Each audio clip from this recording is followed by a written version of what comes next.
नमस्कार, स्वागत आहे तुमचं माझ्या नीताज किचन यूट्यूब चॅनल मराठीमध्ये. तर आज मी बनवणार आहे झटपट होणारी अशी बेसनाची बर्फी, म्हणजे बेसन पिठाची बर्फी, आणि तेही 1 वाटी बेसन पिठापासून आपण ही बर्फी बनवणार आहोत.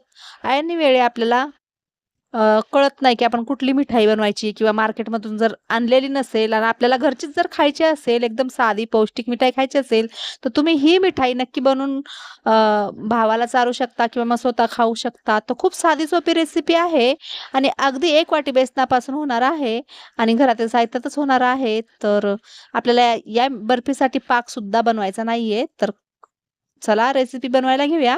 तर सर्वात आधी इथे आपण 1 वाटी बेसन घ्यायचं आहे. आता हे बेसन आपल्याला चाळून घ्यायचं. त्यासाठी मी खाली एक बाउल ठेवलेला आहे आणि वरती चाळणी ठेवून मी हे बेसन छान आपल्याला चाळून घ्यायचं, आणि ही प्रोसेस खूप महत्त्वाची आहे. ही बर्फी बनवताना ना आपल्याला बेसन चाळूनच घ्यायचं आहे. तर चाळल्याने काय होईल, बेसन मोकळं होईल आणि गाठी होणार नाहीत जेव्हा आपण बर्फी बनवायला घेऊ. तर इथे मी 1 वाटी बेसन चाळून घेतलं. आता इथे त्याच वाटीने 1 वाटी दूध घ्यायचं. पण आपल्याला याच्यामध्ये दूध ना थोडं-थोडं टाकून घ्यायचं. एकदाच नाही टाकायचं. एकदाच जर टाकलं तर त्याच्या गाठी होऊ शकतात. त्यामुळे काय करायचं, आपल्याला 3 पार्टमध्ये दूध टाकून घ्यायचं. तर मी एकदा टाकलेलं आहे. तर दूध टाकायचं, मिक्स करून घ्यायचं. परत एकदा टाकायचं, परत मिक्स करायचं.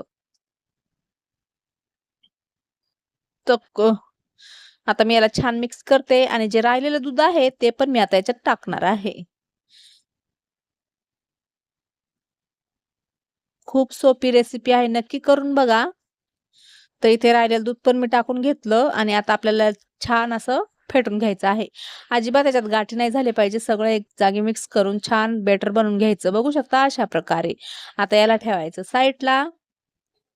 आता आपल्याला गॅसवर कढई ठेवायची आहे आणि कढईमध्ये ज्या वाटीने आम्ही बेसन आणि दूध घेतलं ना, त्याच वाटीने मी अर्धी अर्धी वाटी तूप घेतलेलं आहे. तर आपण ही बेसनाची बर्फी बनवण्यासाठी कुठलंही एखादं घरातील भांडं किंवा मग कप किंवा मग अशी वाटी घ्यायची आहे आणि त्याने सर्व साहित्य मोजून घ्यायचं आहे. आता अर्धी वाटी तूप कढईत टाकायचं. गॅसची फ्लेम स्लोच आहे. तर आपल्याला हे तूप ना जास्त कडकडीत गरम नाही करायचं. फक्त कोमट झालं की लगेच हे बेसनाचं बॅटर बनवलेलं आहे ना, ते याच्यात टाकायचं आहे. जर आपण कडक-कडक तूप केलं तर आणि नंतर बेसन टाकलं तर मग याच्या गाठी होऊ शकतात. त्यामुळे काय करायचं, तूप टाकल्यानंतर थोडंसं कोमटच होऊ द्यायचं. जास्त कोमट सुद्धा नाही होऊ द्यायचं. थोडं कोमट होऊ द्यायचं आणि त्यानंतर हे बेसन टाकून घ्यायचं. असं केल्याने काय होतं, गाठी होणार नाहीत. आता आपण याला फिरवून घेऊया. आता ही ही रेसिपी तुम्ही जर नॉनस्टिक कढाई किंवा पॅनमध्ये केली ना, तर अजिबात चिपकणार नाही खाली. पण इथे मी स्टीलची कढई घेतलेली आहे, त्यामुळे थोडं इथं चिपकत आहे खाली. आणि जर नॉनस्टिक पॅन किंवा कढई घेतली तर त्यात जर बनवली नाही रेसिपी, तर तुपाचं प्रमाण पण थोडंसं कमी लागू शकतं. तर इथं छान आहे. आता याला ना 4 ते 5 मिनिटं आपल्याला मिक्स करून घ्यायचं आहे. तर बघू शकता हे घट्ट व्हायला सुरुवात झालेली आहे. आता मी एक पॅच्युला घेतला आहे आणि त्याने याला आपल्याला मिक्स करून घ्यायचं आहे.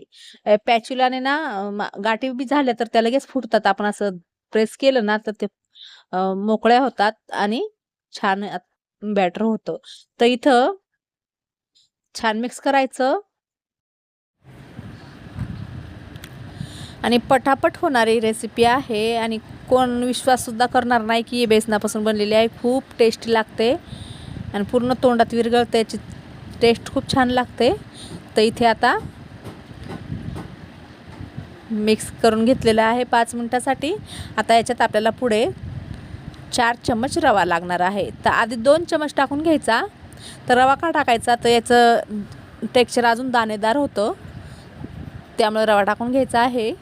आता रवा टाकल्यानंतर 2 चम्मच रवा टाकल्यानंतर याला मिक्स करून घ्यायचं, म्हणजे थोडं परतवून घ्यायचं आणि नंतर राहिलेला 2 चम्मच परत टाकून घ्यायचं.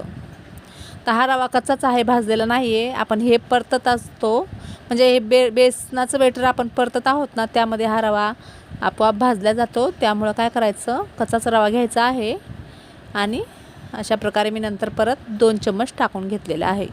आता 4 चम्मच रवा झालेला आहे. तुम्हाला परत एकदा मी साहित्याचं माप सांगते. मी इथे 1 वाटी बेसन घेतलेलं आहे. त्याच वाटीने 1 वाटी दूध, त्याच वाटीने अर्धी वाटी तूप, 1 वाटी पिठी साखर, आता हे सगळं साहित्य मी एकाच वाट्याने घेतलेलं आहे. तुम्ही अशा प्रकारे तुमच्या घरातील कुठलंही एखादं भांडं घ्या आणि त्याने घेऊ शकता. तर इथे आता पिठी साखर कधी टाकायची मी सांगणार आहे पुढे. आणि मी याच्यात कढईमध्ये तूप टाकलं होतं ना, तर त्या तुपातून पण मी 1 चम्मच तूप वाटीत वाचवून ठेवलं होतं. ते पण मी पुढे कुठं टाकायचं ते सांगणार आहे. तर इथे आता मी साखर टाकून घेतलेली आहे. आता तुमच्याकडे जर पिठी साखर नसेल, तर तुम्ही जी साखर असते ना, तिला पण वाटून घेऊ शकता. पण इथे साखर ना वाटूनच घ्यायची आहे. अख्खी नाही टाकायची. तर मी 1 वाटी पिठी साखर टाकून घेतली आणि परत याला मिक्स करून घ्यायचं आहे. बघू शकता आता साखर टाकल्यानंतर गॅसची फ्लेम थोडी फास्ट करायची आहे. त्यानंतर परत कमी करायची. आता इथे मी चिमूटभर हळद टाकून घेतली. तुम्ही म्हणाल आता मिठाईमध्ये, बर्फीमध्ये हळद कशाला? तर फक्त पिवळा कलर येण्यासाठी हळद मी टाकली आहे. मी इथे कुठलाही बाहेरचा जो आर्टिफिशियल कलर असतो तो नाही वापरलेला आहे. मी हळद वापरली आहे. तर या बर्फीमध्ये ना हळदीची चव लागणार नाही. फक्त दिसायला थोडंसं पिवळट दिसल त्यामुळं. जर तुम्हाला हळद नसेल टाकायची, तर तुम्ही केसरचे धागे सुद्धा 1 चम्मच दुधामध्ये मिक्स करून टाकू शकता. आता इथे मी या वाटीमध्ये 1 चम्मच तूप वाचून ठेवलं होतं. ते तूप मी याच्यात टाकून घेतलं. आणि परत आपल्याला मिक्स करून घ्यायचं आहे. अशाप्रमाणे अ, अशा प्रकारे ना 2-3, 2-3 मिनिटं मिक्स करायचं. आता ते मिश्रण शिजलेलं आहे. एका ताटाला तूप किंवा तेल लावायचं आणि हे मिश्रण गरमच असताना या ताटात टाकायचं आणि पसरून घ्यायचं. आता ही बर्फी तुम्हाला जर जाड करायची असेल तर छोटं ताट घ्या. मला तर थोडी पातळच करायची आहे म्हणून मी मोठं ताट घेतलेलं आहे. तर मी ताटात टाकलेली आहे आणि आता याला पॅच्युलाने मी दाबून ह्याच्यावर ड्रायफ्रूट टाकणार आहे. तुम्हाला कुठलेही ड्रायफ्रूट आवडत असतील ते टाका. काजू, बदाम किंवा मग पिस्ता टाकू शकता.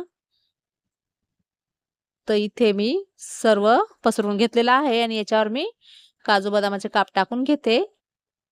आणि ही मिठाई सेट होण्यासाठी पण जास्त टाईम लागत नाही. फक्त 10 ते 15 मिनिटच लागतात. जर लवकर थंड झालं म्हणजे 5 मिनिटात असं आता हे गरम असल्यामुळे 5 मिनिटात जर थंड झालं, तर तुम्ही बाकीचे 10 मिनिटं याला फ्रीजमध्ये पण ठेवू शकता किंवा मग 5 मिनिटं सुद्धा फ्रीजमध्ये ठेवू शकता. नाहीतर अशी पण 5 ते 10 मिनिटात तुम्ही याला कट करू शकता. तर मी 15 मिनिटानंतर आता याला कट करून घेणार आहे. बघू शकता छान जमलेली आहे. तर सुरीने आता मी याला वड्या पाडून घेते. तुम्हाला कशाही आकाराच्या वड्या पाडायच्या असतील तर पाडू शकता. मी इथे काजू कतलीच्या आकाराच्या वड्या पाडणार आहे.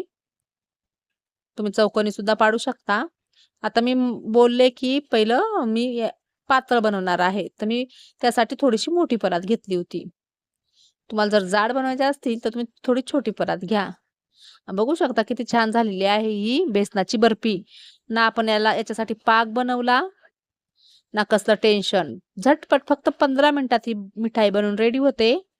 ऐनवेळी काय बनवावं सुचत नसेल, तर रक्षाबंधनाला तुम्ही अशा प्रकारे बेसनाची बर्फी नक्की बनवून बघा. तर रेसिपी आवडली असेल तर सबस्क्राईब करा.